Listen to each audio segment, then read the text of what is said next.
Hello and welcome to a new season of Interpreting India. Geopolitical realignments, sustainable growth, healthcare financing, inclusive digital transformations, climate change, supply chain disruptions, urbanization, and several other critical global matters envelop the world as India holds the G20 presidency. We at Carnegie India continue to bring voices from India and around the world to examine the role of technology, the economy, and international security in shaping India's future. Defense cooperation is central to the India-U.S. strategic partnership, and it has served as a key enabler for stronger collaboration at the multilateral level. While defense ties between the two countries have gone from strength to strength over the last 2 decades, defense industrial cooperation has notably failed to take off thus far. However, of late, the two countries have made a renewed push towards furthering defense industrial cooperation. They released a roadmap in June this year, and Prime Minister Modi's recent state visit to the US has given the process further impetus. In this episode of Interpreting India, we will discuss India-US defense industrial cooperation. Specifically, what is the scope of defense industrial cooperation between the two countries? Why have past efforts produced suboptimal results? What is the significance of the newly launched India-US defense acceleration ecosystem? And what are the likely obstacles to furthering defense industrial cooperation between the two countries? Joining us today to discuss this topic is Dr. Sameer Lalwani. Sameer is a senior expert on South Asia at the U.S. Institute of Peace. He is also a non-resident senior fellow with the Center for Strategic and Budgetary Assessments. His research interests include nuclear deterrence, interstate rivalry, alliances, crisis behavior, counterinsurgency, and Indo-Pacific security. Sameer has been widely published in academic journals and the print media alike. He was the editor of the book Investigating Crises, South Asia's Lessons, Evolving Dynamics, and Trajectories, which was published by the Stimson Center in 2018. Sameer, welcome to Interpreting India. Thanks for having me on the show. So if I could begin with asking you a broad question about the importance of defense industrial cooperation within the India-US strategic partnership. I think this is especially important to ask because while Washington has been keen to build out its strategic partnership with New Delhi and engage in defense trade, it has so far been reluctant to transfer key technologies to build up India's defense industrial base. But this seems to have changed over the last few months. Yeah, I think that's right. I think it's clearer now to U.S. government and policymakers how important this is to India as part and parcel of a strategic partnership between the two countries. And so it's taken some time, I think, for the U.S. to understand sort of the unique interests of India, which are distinct from a lot of U.S. partners and allies, and then start to navigate its own system, bureaucratic and regulatory system, which was never designed to actively share and partner in the same way. And so it's been a learning process, I think for the United States. But clearly, the United States has signaled its interest in India's defense industrial capacity, right? It's central to India's ability to defend and deter against adversaries, including potentially China. I think the U.S. sees this as a marker or a currency of trust between the two countries, and that's something that India has been asking for. It's a demonstration of its reliability and its investment in India's growth and future. And then I think the third thing that maybe is sort of underappreciated, but it is a bet on India's future science and technology innovation ecosystem, and a bet that the U.S. system of science and technology will benefit tremendously from greater integration, not just in terms of defense industrial production, but basic science and on scaling all the way up to technology developments. Right. I think you summed it up really well. In June this year, India and the US released a roadmap for defense industrial cooperation. Could you break down for our listeners what this roadmap entails and what its significance is? Sure. So I think at its core, the purpose of this roadmap is to support greater integration of supply chains and greater co-development and co-production, as India has been calling for, co-development and co-production of defense technologies. And that can be anything from munitions to sensors to maybe more fully integrated platforms ultimately. But it's sort of that shared building process from design to sort of development and prototyping to commercialization and production. And I think the mechanisms essentially that it's putting on the table are threefold. I mean, like what are sort of the core components of innovation? It's breaking down information silos and information asymmetries. So just sort of becoming more aware of each other's systems for even the private sector to work well together. It's addressing some of the regulatory challenges, and that doesn't mean sort of bulldozing them entirely, because the regulatory structures are in place in both countries to serve national interests, but helping to navigate and smooth over some of the sort of regulatory challenges that may be adverse to both countries' interests. And that means, timelines for licensing or prohibitions that maybe are not as advantageous today as they were, during the Cold War or in previous years.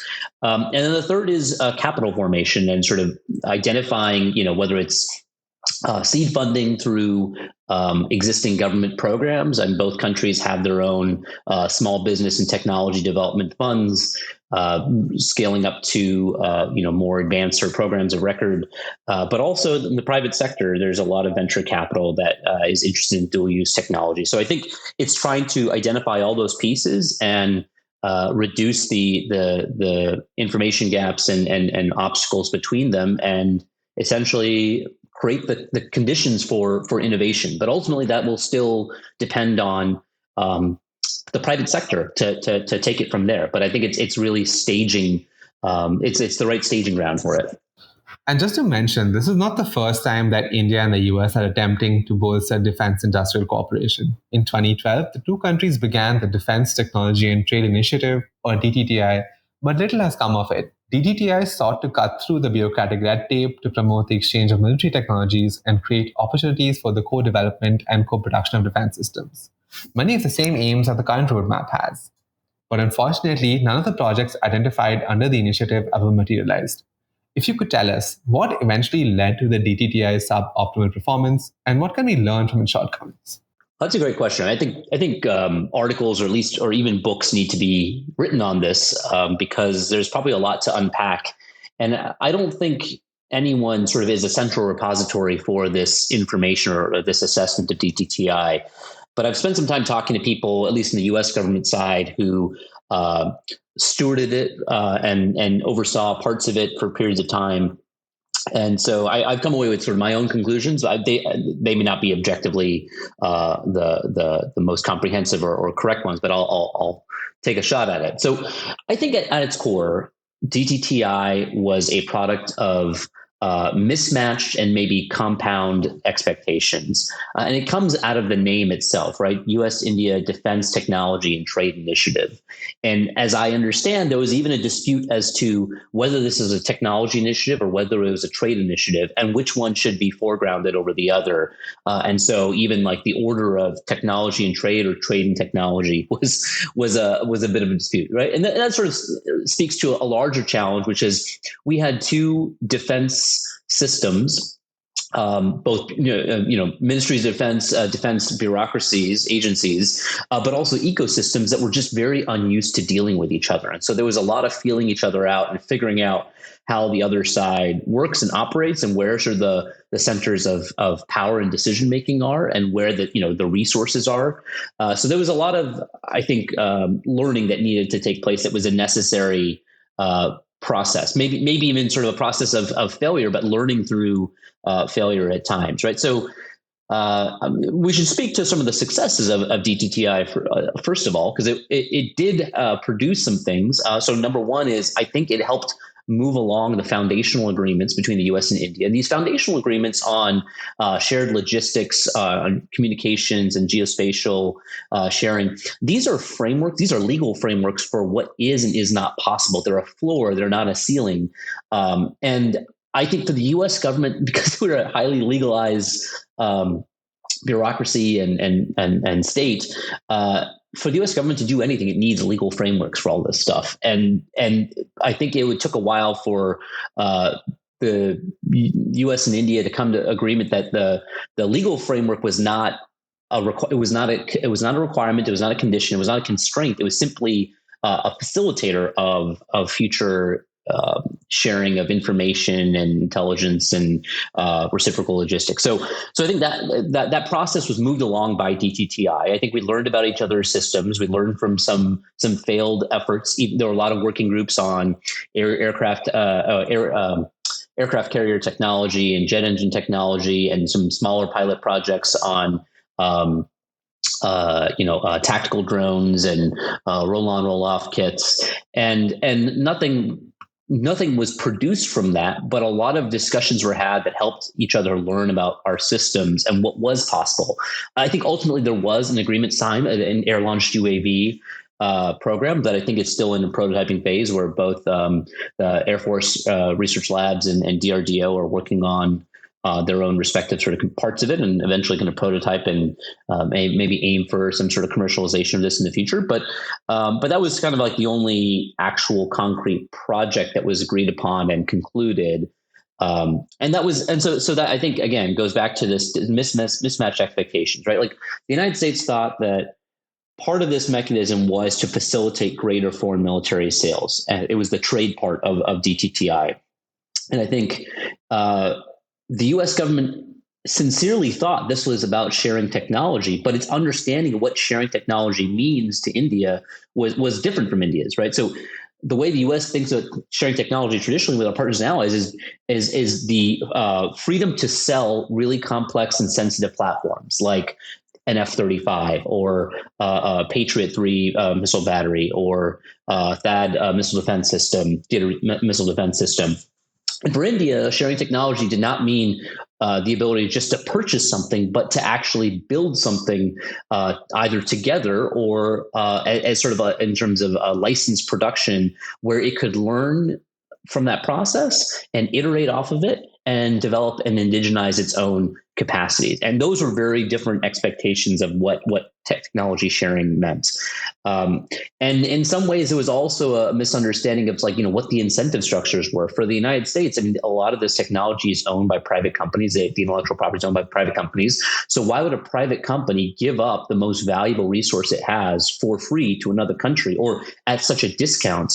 And that was something that I think the Indian government struggled with, and the Indian government and DPSUs and DRDO struggled with offering a value proposition that was appealing to U.S. private sector industry and primes. And so I think that was sort of a challenge on the trade and technology sharing side.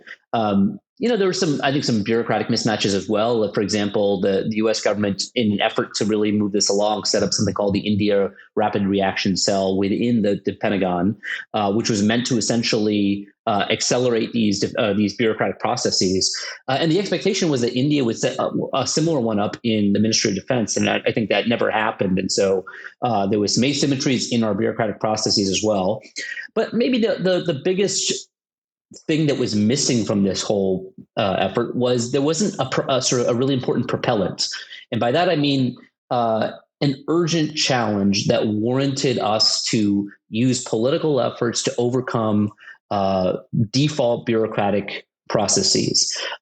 Innovation is disruptive. Innovation ecosystems, for them to operate, require some disruption and some large pushes at the top from political leadership.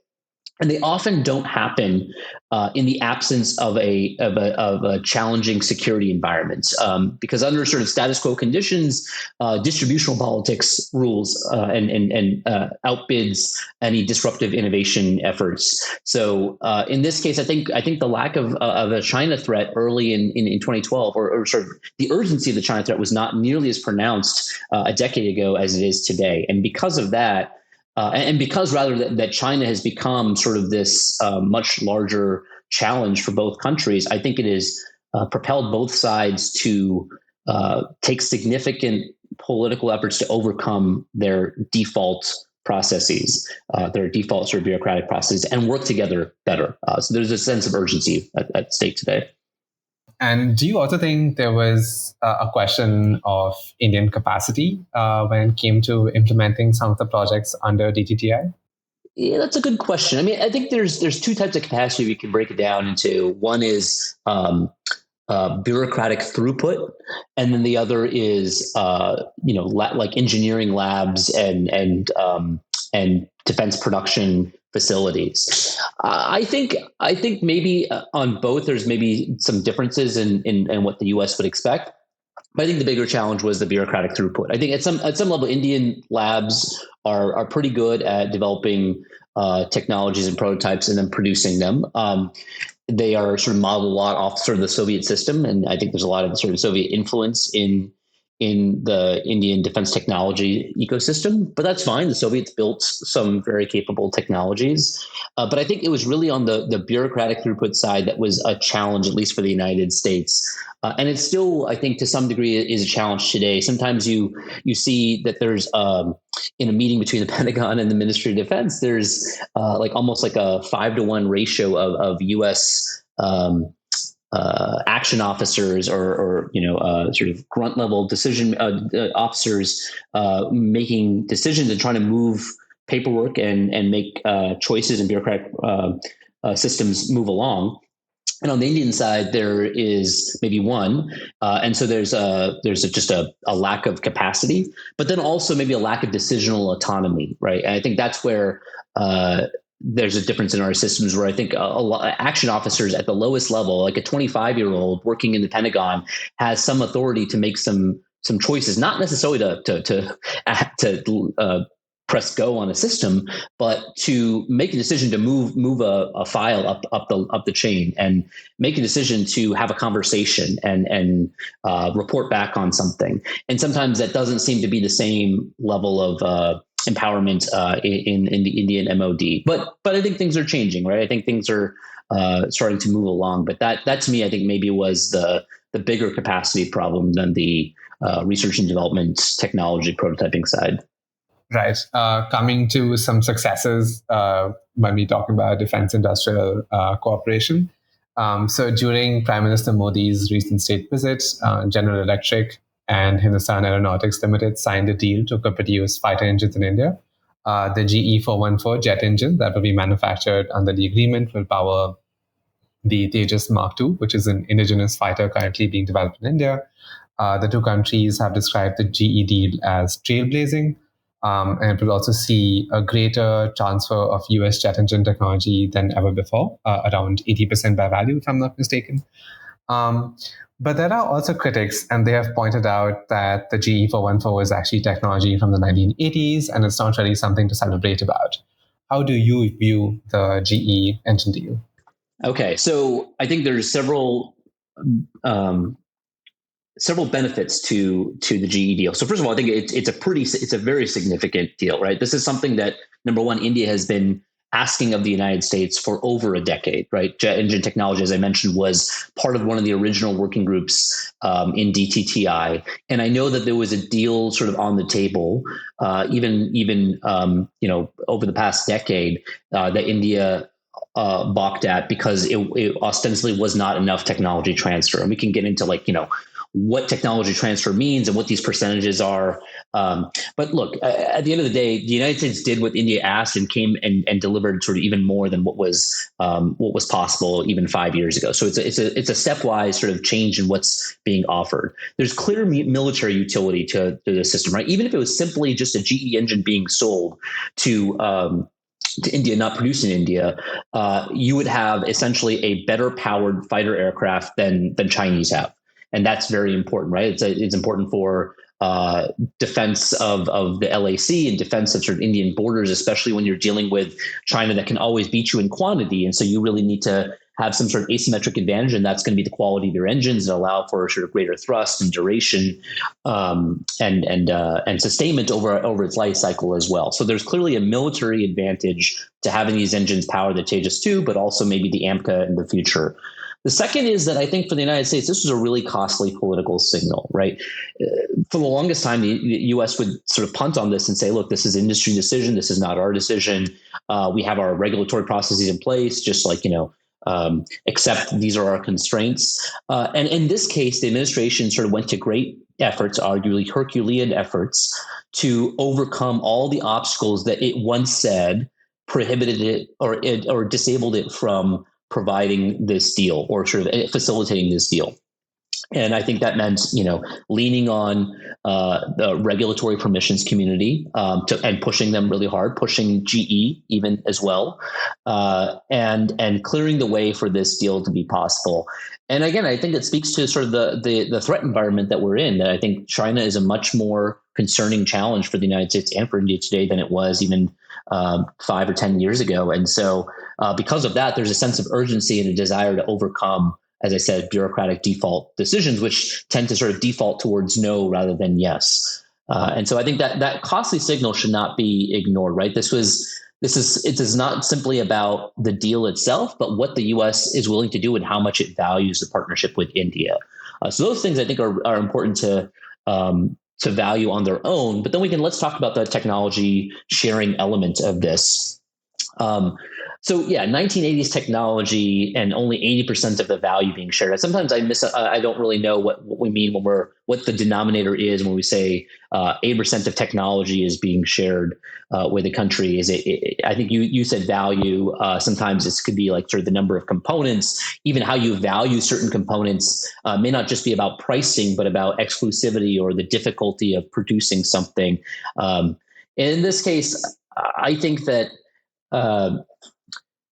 what's really is an advantage here is that the two countries are going to build complex technologies together. Thus far, there are U.S. defense companies that are building things in India, but they are not the most complex systems. They might be, fuselages or empennages, but they're not like as complex as an engine. And the way the technology, as I understand, the way the technology is shared between partners or between countries or between ecosystems is not by handing over blueprints, and it's not by handing over sort of secret source codes. It's by building things together, because so much of technology is tacit knowledge and organizational knowledge. And those two things do not get transmitted on paper or in source code. Those things get transmitted through human interaction and co-production and building things where two engineers are working side by side and saying, I made this decision because of this reason, and the other engineer can sort of understand the craft knowledge behind that, not simply an algorithm or a computation of some sort. And that's the secret sauce, as I understand, for technology sharing. And the US and India have never done that in such a complex system before. There is an example where I would suggest that these critics go take a look at Turkey's aerospace industry. Because that's a case where Turkey was building F-16s for quite a while as a licensed production of U.S. F-16s because Turkey is part of the NATO alliance. And over the course of producing this licensed production of these licensed F-16s, it developed its own aerospace industry in a way that it was able to produce some fairly advanced and complex systems, including the TB2, which is now sold around the world and sort of highly coveted as a fairly advanced but low-cost armed drone. So I think that's an example that these critics should look to, and then look back to sort of what India got out of licensed production of Russian fighters over the last 60 years. If it was such a great relationship, which oftentimes I think a lot of these critics of U.S. and defense cooperation say that, they're not offering nearly as much technology as the Russians did. Well, where was India today after 60 years of technology sharing with the Russians? It's fairly limited. And even when there was technology sharing, I think the example that's often offered is the BrahMos missile program. Just remember where that started. That started with essentially pure license production by importing all the subcomponents from Russia. And over time, India indigenized them piece by piece, but still hasn't indigenized everything, right? There's still the ramjet propulsion system is not indigenized by India. And so I think that sort of, if that's a model, it suggests that you can scale from producing some components and importing some of it, and eventually scaling up to where you're able to produce a lot more of the system and of the value chain of that system, and ultimately iterate it on it for yourself, export it at some point, certainly be able to maintain, repair, and overhaul it over time. So I think there's a lot of technology sharing that's going to happen in this deal, and it's just the beginning of a lot more. So, Samir, you said this is just the beginning. Do you think the GE deal sets a precedent for the future of transfer of technology to India? I certainly think it sets a precedent for more cooperation, more sharing, which I think again will involve transfer of technologies and co-development of new technologies. So, like in some areas, like in some of the more emerging and frontier technologies, I think we're going to be co-developing and innovating together, whether it's sort of in artificial intelligence or quantum computing or synthetic biology. And I think that sort of that basic science collaboration is also an important part or a foundation for future technology cooperation. But you're already seeing it in some other systems that are being developed. So, as part of the Prime Minister Modi's state visit to the United States, another announcement was the purchase of the MQ-9 Sea Guardian UAV.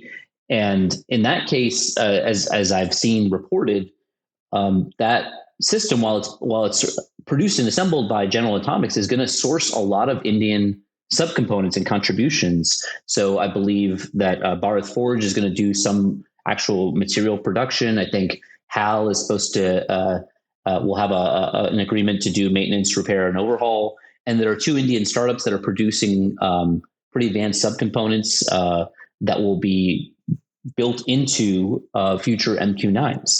So it's already starting to happen in other systems, and I expect it'll only grow over time. I'm not sure we're going to see sort of another GE engine deal like this again immediately. But the point of this effort was essentially to create an umbrella, to have a really big and recognizable top-down decision and top-down effort that had some sizzle to it. And I'll liken it to maybe what's happening with AUKUS. AUKUS has two components. That's Pillar 1, which is the nuclear submarine component. And Pillar 2 is all the other possible sort of avenues of collaboration on emerging technology over the next 10, 15 years. And while Pillar 1 is the recognizable, discernible physical object of a nuclear submarine and a pretty advanced technology, what people are really excited about in Australia and the UK as well is really the Pillar 2 stuff. And I think that's what this GE deal has done, is it's opened the door to a lot of other kinds of bottom-up collaboration, which arguably in the long run are going to be much more important than a jet engine. I actually want to ask you a question about the role of the Indian defense private sector in further collaboration between the US and India. So you've already mentioned that American defense companies are producing subcomponents in India. Could you speak more to what the scope of the defense private sector in India is to further collaboration between the two countries? I think that the parts of the Indian defense private sector that I'm aware of are more in the startup ecosystem. So I've spent some time in Bangalore and talked to companies in Hyderabad. And I think they're doing some really exciting stuff, because what I think they're doing is actual innovation, right? These are young entrepreneurs who are coming out of universities and technical institutes with some really cutting edge ideas and trying to produce new technologies and new prototypes, and then refine them, make them sort of more commercially viable, and ultimately scale and produce them and sell them to other other sort of major defense manufacturers or to militaries, as well.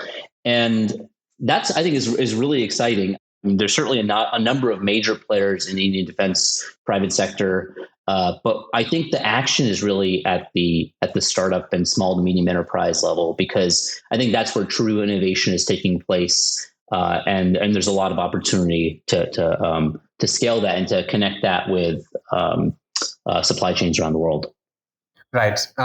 Coming back to sort of broader cooperation between the two countries, so the defense industrial roadmap also identifies other areas where India and the US can undertake co-development and co-production of defense systems. For instance, unmanned systems or drones, munitions, and armored fighting vehicles. What do you think are some of the other areas, apart from jet engines, that we can expect the two countries to cooperate in the short term? All of these are oriented around a need that I think the U.S. and India sense it is a deficit sort of in both systems. But in India, for example, I mean, these are all systems that would be critical in the defense of the LAC, and so they're being derived out of a perceived mission that the Indian military and Indian Army in particular will have and will need. But I think another area that you didn't mention, but it's going to be really important to both countries is undersea domain awareness. So the ability to detect movements under the surface of the sea, and really tracking submarines. It's most submarines and other submersibles, other unmanned systems that sort of be operating under the sea as well. Because I think that's an area where we see China making sort of significant advances. It's always been a challenging environment, and it's one where both maritime powers have a vested interest in having greater domain awareness and a greater advantage. Again, because if you can't win in quantity, you need to be able to detect better, right? There's essentially sort of a hider finder challenge, and you need to be able to at least be able to detect if you can't overwhelm in numbers. And in that case, I think that's where the U.S. India will have sort of tremendous interest to collaborate. And that might be in undersea unmanned systems. It might be in different kinds of surface or subsurface sensors. I've even thought that there's an opportunity, right, for the two countries to cooperate on sonobuoys, because as you have more peacetime anti-submarine warfare operations taking place, where you're just trying to track submarines and keep abreast of all the movements under the sea, you're deploying lots and lots of sonobuoys to track these vessels. And there has been in the past shortages of sonobuoys in the global market. And so I think this is an area where it's ripe for cooperation between the two countries, and there are ways in which India could produce this at scale at a cost that would be, I think, fairly advantageous, and again serve this distinct mission of undersea domain awareness. So I think that's another particular area I'd pay attention to. Coming to defense innovation cooperation, which we've already touched on during this podcast. Last month, the two countries also launched the India-U.S. Defense Acceleration Ecosystem, or INDUS-X, which is a bridge to connect the two countries' defense innovation ecosystems. Could you highlight for our listeners the significance of such a defense innovation bridge and why it is important for both countries to connect their startup ecosystems? Yeah, I think this is a really important. This is the pillar 2 process that I alluded to. It's in my mind is like the equivalent of pillar 2 of AUKUS, because this is the bottom-up effort to stitch together the sources of innovation in both countries. And in the case of India, you have this great burgeoning of a bunch of startup companies in aerospace and defense and in artificial intelligence and advanced sensing. And all these companies, I think, are looking for partners and looking for markets. And I think the brilliance of INDUS-X is identifying ways in which to partner with those with this entire new ecosystem. And so I think there are a number of things that have been announced in the INDUS-X process. So one of them is a joint challenge, right? Challenges are essentially ways for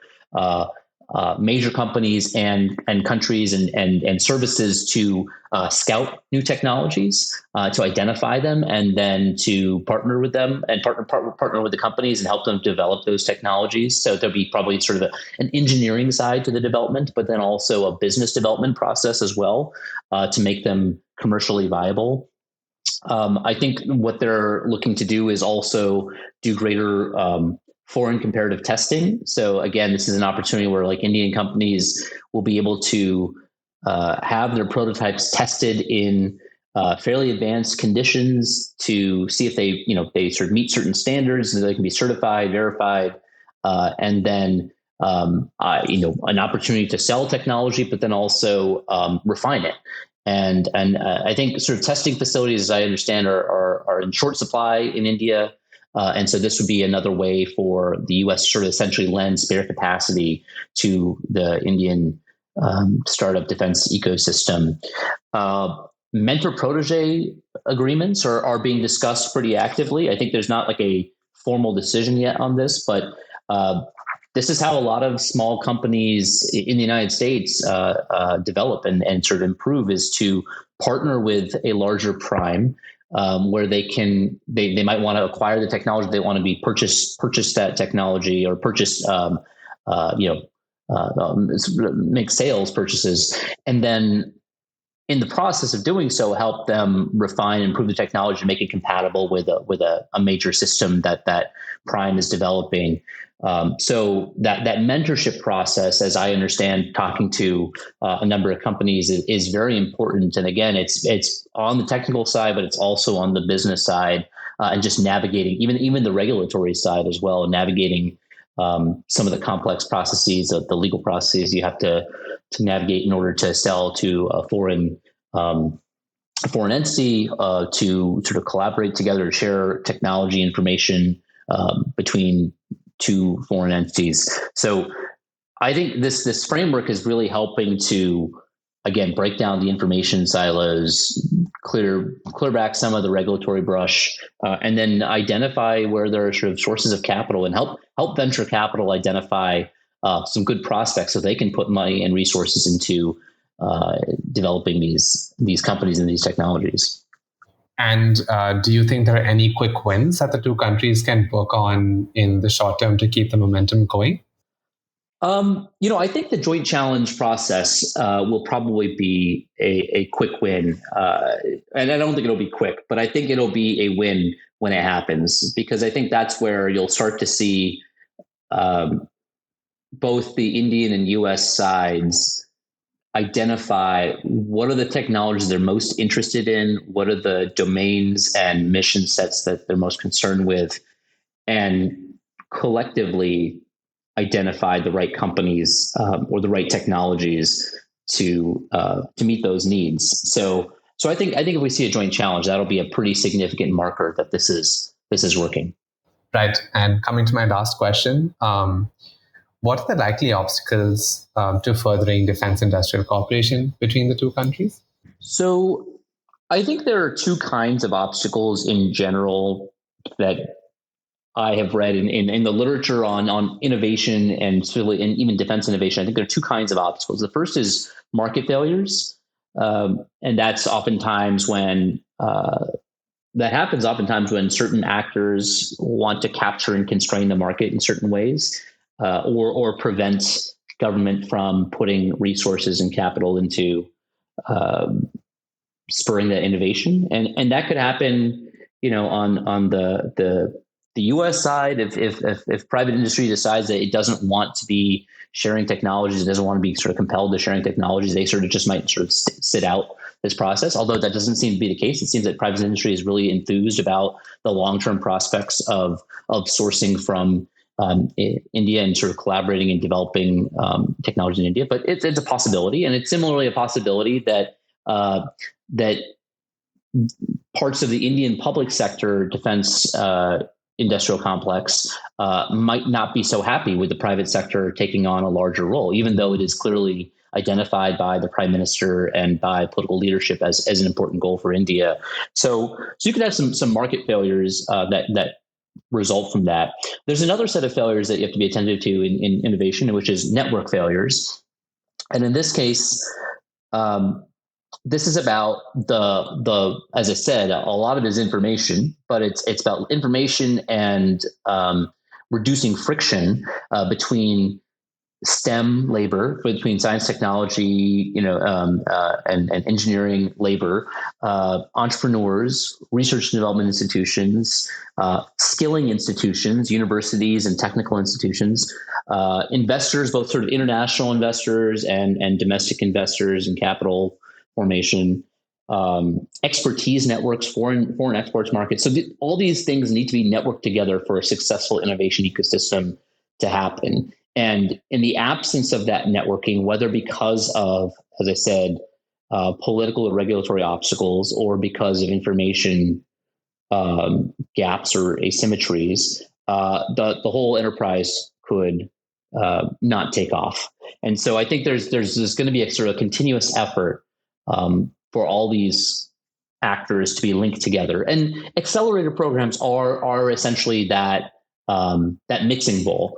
They try to sort of source all these or bring all these parties together in a single place and time and mission or challenge in order to sync them all and sync their interests all. I mean, at the end of the day, these are private actors that make decisions on their own, and so all you can do is sort of bring them together in an environment where they can work together. Then hope that magic happens, but it often does, and we see this happen a lot in the non-defense sector. And so this is just a matter of trying to bring this into the defense space as well between our two countries. And so those are the challenges. I think, though, that we are off to a great start in terms of addressing both of them, both the market and network failure challenges. And so I'm optimistic about this future. Great. If I can add, I'm also really optimistic about the future of U.S.-India Defense Industrial Cooperation.